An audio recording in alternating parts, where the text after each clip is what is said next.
رب محمد وآل محمد صلی علی محمد وآل محمد وعجل فرج آل محمد صلی اللہ علیہ وآلہ وسلم۔ تمام مومنین مومنات کو مجھ حقیر کی جانب سے تحفہ یا علی علیہ السلام مدد سجود السلام اللہ کی پاک و پاکیزہ بارگاہ میں امام معصومین علیہ السلام، پاک رسول اللہ صلی اللہ علیہ کی پاک بارگاہ میں، اور خصوصاً بالخصوص ہمارے وقت کے امام، ہمارے شہنشاہ جو اس دور میں حکومت چلا رہے ہیں، ان کی بارگاہ میں سجود السلام پیش کرتا ہوں۔ تمام مومنین مومنات کی طرف سے مالک کریم شہنشاہ کی بارگاہ میں درود کی ہدیہ پیش کرتے ہیں۔ بسم اللہ، اللہم صلی علی محمد وآل محمد وعجل فرج آل محمد۔ من عرف نفسہ فقد عرف ربہ، جس نے اپنے نفس کو پہچانا اس نے اپنے رب کو پہچانا۔ بیسیوں بار یہ بات سنی، بیسیوں بار اس بات کو سنا، کئی زبانوں سے سنا۔ میں اپنی بات کروں، کبھی نہ کسی سے پہ غور کیا، نہ کوشش کی غور کرنے، کیونکہ معلوم نہیں تھا۔ پھر ایک فرمان مولا کا سامنے آتا ہے، مالک فرماتے ہیں کہ جو ہماری معرفت کیے بغیر، جو ہم معرفت رکھے بغیر اس دنیا سے چلا گیا، الفاظ کی کمی بیشی مالک کریم شہنشاہ معاف فرمائے، یہ کئی حدیث کی کتب میں موجود ہے، غیبت نعمانی میں بھی موجود ہے۔ سرکار فرما رہے ہیں کہ امام صادق علیہ محمد علیہ السلام فرما رہے ہیں کہ جس نے ہماری معرفت کے بغیر چلا گیا، وہ جہالت کی موت چلا گیا۔ یعنی جہالت کی موت کیا مطلب؟ جاہل ہم کس کو بولتے ہیں اپنی زبان میں؟ جاہل، جو کسی چیز سے واقف نہیں ہوتا، جس کو پتہ نہیں ہوتا، جس نے معلوم کرنے کی کوشش نہیں ہوتی۔ اور جاہل ایک بڑا عجیب سا لفظ ہے معاشرے میں بھی، تو سوچئے کہ وہ جہالت کی موت مرا جس نے ہماری معرفت کو حاصل نہ کیا۔ اب پہلی بات، من عرف نفسہ فقد عرف ربہ، جس نے اپنے نفس کو پہچانا، پھر رپیٹ کرتا ہوں، جس نے اپنے نفس کو پہچانا اس نے اپنے رب کو پہچانا۔ اب نفس کا اور رب کا تعلق کیسے؟ اب اس بات کو دیکھنے کے لیے پھر یہ فرمان پاک سامنے آ گیا جی، کہ معرفت حاصل کیے بغیر مر گئے نا، تو وہ آپ گئے پھر جہالت کی موت۔ اب نفس کی پہچان کیسے ہوگی؟ خدایا وحدہ لا شریک، خدا میری مدد فرما۔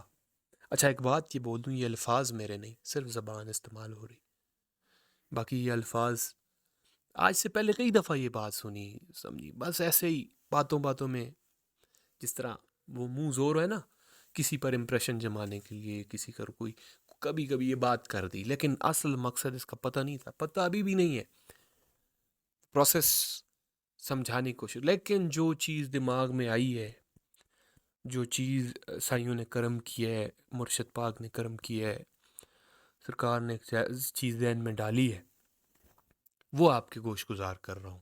میں ضرور سمجھتا ہوں تمام مومنین مومنات کی طرف یہ امانت ہے، اس کو آپ کے پاس پہنچایا جائے۔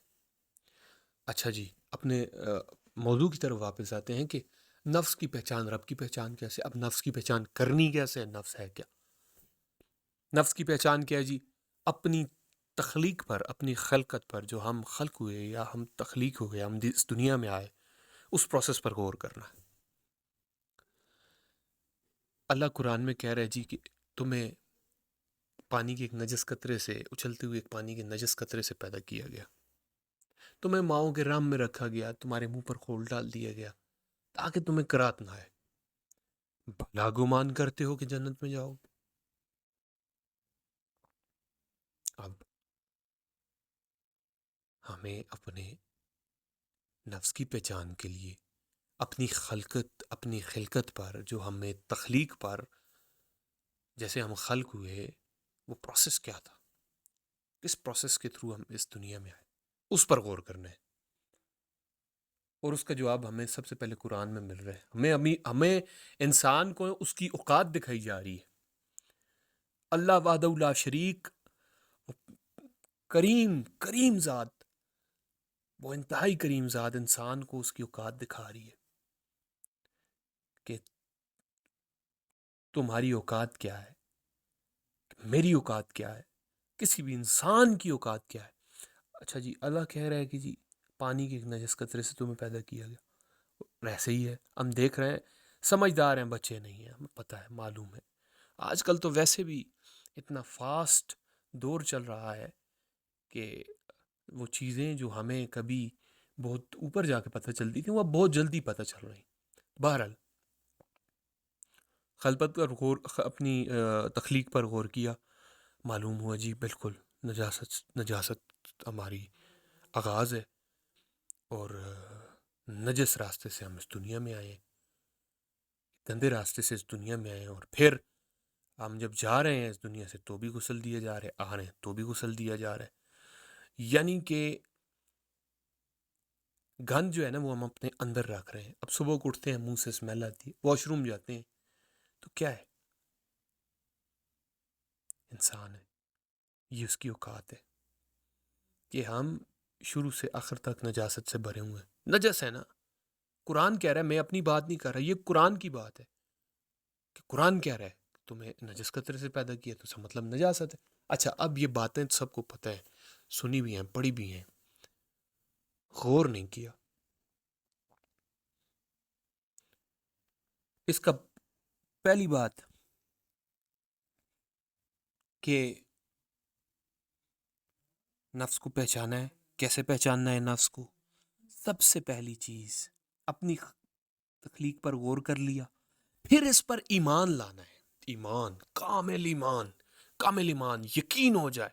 کبھی بھی کوئی تکبر کی بات ذہن میں آئے تو وہ سارے پروسیس کی ویڈیو دماغ میں چل رہی ہو کہ اپنی اوقات کیا ہے اور کس طریقے سے اس دنیا میں ہم آئے، یعنی کہ اس کو ایمان ہو جائے. پھر اب جی نفس کو اس نے دیکھ لیا، اس کو پتہ چل گیا انسان کو کہ اب یہ میں اسی چیز کی تشریح کر رہا ہوں، کوشش کر رہا ہوں اپنے الفاظ میں کہ اس کو پتہ چل جائے کہ جی ہم آئے کیسے اس دنیا میں. اس کو پتہ چل گیا کہ جی ہمارا نفس جو ہے، ہم اسے یقین ہو گیا، ایمان کی حد تک کو یقین ہو گیا کہ یہ نفس کی پہچان جو ہے نا وہ اپنے رب کی پہچان ہے. تو نفس کی پہچان ہو. اب اللہ جی مجھے بتا تیری پہچان، تو کون ہے خدا ہے. آواز آئی، نہ میں کسی سے جنا گیا نہ مجھ سے کوئی جنا گیا. اللہ اکبر. وہ پاک ذات، قل اللہ احد اللہ الصمد لم یلد ولم یولد، نہ مجھ سے کوئی جنا گیا نہ میں کسی سے جنا گیا. یعنی کہ وہ پھر سمجھ آئیے اللہ ہم جیسا نہیں ہے. اللہ اکبر. وہ ہم جیسا نہیں. خدا، اللہ، آنکھیں کھلی، ایک دفعہ ماتھا ٹھنکا کہ بھائی میری کیا اوقات ہے، اور وہ پاک ذات ہے، کریم ذات. پھر اب دیکھا وہ لو لا شریک ذات، وہ کیا کر رہی ہے. وہ کہہ رہا ہے ایمان والو تم بھی درود بھیجو، میں بھی درود بھیجتا ہوں. اللہ کی قربت اختیار کرنی ہے. دل کی ہے نا جی کہ اب ہم تو نجس ہیں، تو اس کے قریب کیسے ہونا ہے، اس کی قربت کیسے لینی ہے، محبت کیسے کرنی ہے اس سے. تو کہہ رہا ہے اے ایمان والو تم بھی درود بھیجو، میں بھی درود بھیجتا ہوں. کس پر؟ آل محمد علیہ الصلوۃ والسلام پر، محمد و آل محمد علیہ الصلوۃ والسلام کی پاک ذات پر. اس کا مطلب یہ ہوا، آگے ایک سٹیپ آگے چلے گئے کہ اللہ نہ تو ہم جیسا، نہ تیرے یہ پاک ہستیاں ہم جیسی، کیونکہ درود تو ان پر بھیج رہا ہے، اور ہمیں بھی کہہ رہا ہے کہ درود بھیجو، ایمان والو درود بھیجو، کہ میں بھی درود بھیجتا ہوں ان پر. تو معلوم ہوا کہ نہ اللہ ہم جیسا، نہ یہ پاک ہستیاں ہم جیسی. تو سامعین، بات میں نے کوشش کیا کہ شارٹ ہو لیکن لمبی ہو ہی جاتی ہے. بہرحال اس کو ختم کرتے ہیں، پھر اگلے کسی موضوع میں اس کو چھیڑیں گے. یہ ایک دعوت فکر ہے آج آپ کے لیے، اس ویڈیو میں، اس آڈیو میں جو سن رہے ہیں ان کے لیے دعوت فکر ہے. پہلا کام اس کو سٹیپ کر لیں، نفس کو پہچانیں، اپنی تخلیق پہ غور کریں. دوسرا کام اللہ کی پہچان کیا ہے، پھر اللہ سے پوچھیں. تو اللہ قرآن میں کہہ رہے، میں نے آیت بھی پڑھ دی، بسم اللہ، قل اللہ احد اللہ الصمد لم یلد ولم یولد. کہہ دو اللہ ایک ہے،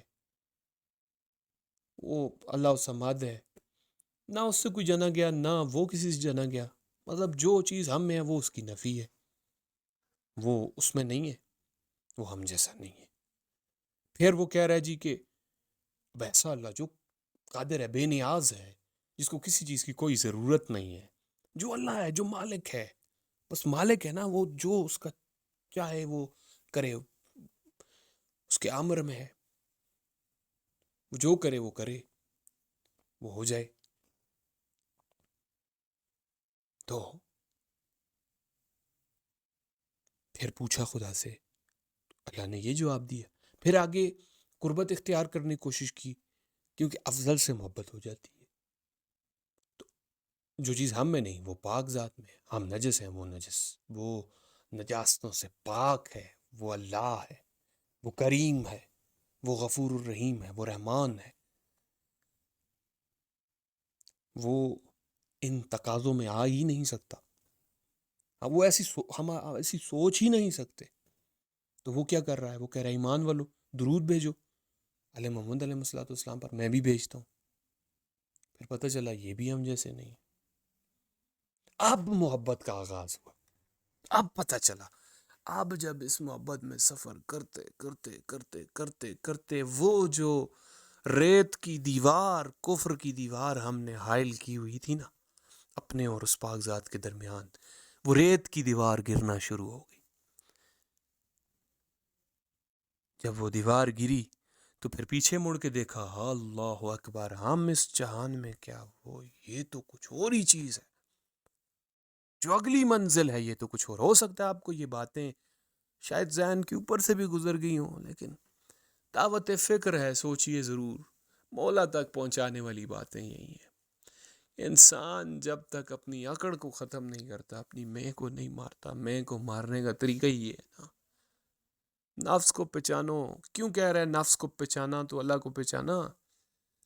جب خود اپنی اوقات کو دیکھو، اپنی اوقات کو دیکھیں، ہم کیا ہیں. اس چیز سے کوئی انسان باہر نہیں ہے، سب اس فطرت میں شامل ہے. عشق ممتاز بناتا ہے انسانوں میں سے انسان کو. وہ پھر گمان والی ایک چیز ہے، وہ ہے عشق، وہ جو ان ہستیوں سے ہے. کلا سالکم الیہ اجرا الا المودۃ فی القربہ. بسم اللہ. آج کے لیے بس اتنا ہی ہے. دعوت فکر آپ کے لیے دعاؤں میں یاد رکھیے گا. آباد رہیں، شاد رہیں. مالک شہنشاہ امام زمانہ علیہ الصلوۃ والسلام، وقت کی پاک حجت، اللہ کا پاک بقیہ کا پاک ظہور دیکھیں.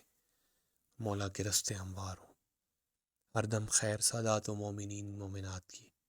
مالک آپ کو ہر مصیبت پریشانی سے بچائیں، اور بے شک بچا رہے ہیں. دعا گو یا رب محمد وآل محمد صلی علی محمد وآل محمد وعجل فرج آل محمد صلی اللہ علیہ وآلہ وسلم.